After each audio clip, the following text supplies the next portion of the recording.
Hey everybody. This is a video talking about Plato's theory of metaphysics, essentially. There's a lot of people out there, apparently, who don't understand Plato's theory of metaphysics, and they want to believe that somehow Plato was asserting his view of monotheism based on this. Now, this isn't a new thing. I heard this when I went to Catholic school, too, that Plato was the first monotheist, that he believed in one God and everything like that based on his metaphysical theory. So and it's a big misconception, essentially, because just a quick point, if you've not read Plato's Metaphysics, you might be lost by this. Okay, so I apologize for those of you who haven't watched it, listened to it, or anything like that, or read it. I suggest that you read it. It's very interesting stuff.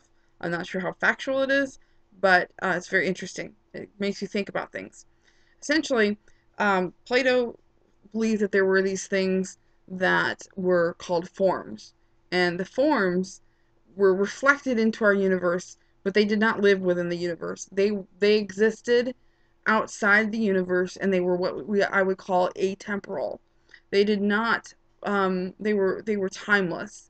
They existed before us. We did not create them. We discovered them. Okay. That being said, there's no sense in Plato's theory that there's anything intelligent about the forms. Okay? They just exist. They are. They are reflected into our universe in imperfect form. I'll give you an example for those of you who are watching this and haven't read it, okay? And that is, think of a circle, right? There's circles that exist in our universe, and people recognize those things as circles. However, there's no such thing as a perfect circle within our universe. The idea, the concept of a perfect circle exists, and we've discovered that concept, but we did not create that concept. It existed before us. Okay? So the form of the circle is one of the forms. Okay? And that exists in the roundness of objects and in circles, things that we recognize as circles, but those circles are not the perfect circle. Okay? The form of the circle exists outside of our universe. Okay? It is a concept. He's talking about concepts. Okay? Now, in his theory, he talks about the concept of the good, and he relates that to the idea of the sun. Okay? And he says that the good gives form to um, all other forms, right? And it gives them being, so to speak. But he's not talking about a creator God. This is where people get stepped up. He's still talking about an atemporal, non-sentient thing. I don't even want to call it a being. It doesn't be because it's not sentient. What he's talking about, essentially, is the idea that things in the world are good, and that they can exist in a better way. Like there's a circle that you might draw haphazardly, and that's not something we call a good circle.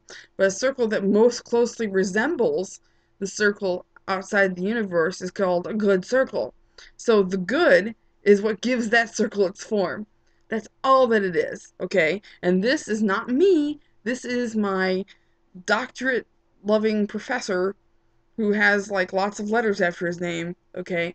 That's him describing it to me. And I got an A's in his class, by the way, which was awesome. Anyway, so if you want to say, no, you don't understand it, it's like, okay, talk to the guy with all the letters after his name, okay? Not me. Now, there's people who have different interpretations of this, but just to prove to you that Plato was not a monotheist, if you read any of the other things that he wrote, for example, the story of Atlantis, he talks about how much he loves the gods and how great the gods are, and he talks about the gods in context and stuff like that. He is not a monotheist. He believes in the Greek gods. He is a Hellenist.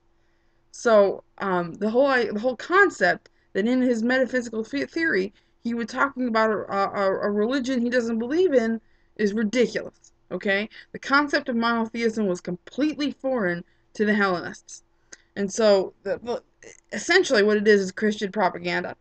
Um, that Plato was a monotheist. It probably came about in the Renaissance after they brought these philosophers back and they looked at their works and they wanted to bring them into a Christian context. They did it to Aristotle and they did it to Plato too. So that's where I probably think that it started. But anyway, If you think that Plato was a monotheist, you didn't understand the theory. You need to go back and read it again. Maybe take a class. Anyway, brightest blessings, everyone. Don't forget about the Indiegogo campaign, okay? I'm going to probably be mentioning it in all my videos.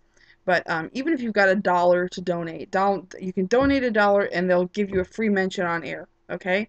And you can do more than that too. You can donate $10 and you can get a free ad, which is a great investment. We're talking about the most listened to pagan radio program. So, think about that. That's a great investment if you have a business, something else that you're selling.